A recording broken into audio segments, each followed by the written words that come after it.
Gjuha shqipe, e cila prej vitesh është zyrtare në Maqedoninë e Veriut, duhet të jetë në praktike, jo vetëm në ligj. Kështu shprehet shefja e diplomacisë shqiptare Elisa Spiropali gjatë një vizite në Institutin e Trashëgimisë Shpirtërore dhe Kulturore të Shqiptarëve në Shkup.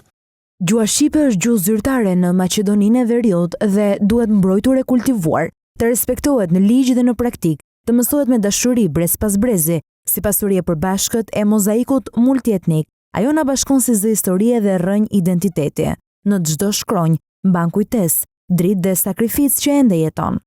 Duke u ndalur tek puna e këtij instituti, ministri për Europën dhe punët e jashtme shprehet se puna e tij është një pikë referimi jo vetëm për shqiptarët në Maqedoninë e Veriut, por për të gjithë hapësirën mbar-shqiptare, veçanërisht në studimet mbi gjuhën shqipe, trashëgiminë kulturore dhe kujtesën historike. Më herët, krahas takimeve në nivel qeverisës dhe shtetëror, me presidenten Gordana Siljanovska-Davkova, kryeministrin Hristijan Mickoski, kryetarin shqiptar të Kuvendit Afrim Gashi e homologun e saj Timco Mucunski, Spiropali ka zhvilluar një sër takimesh me faktorin shqiptar në Maqedoninë e Veriut, si në komunën e Tetovës, Çairit, takime me deputetët shqiptar e jo vetëm.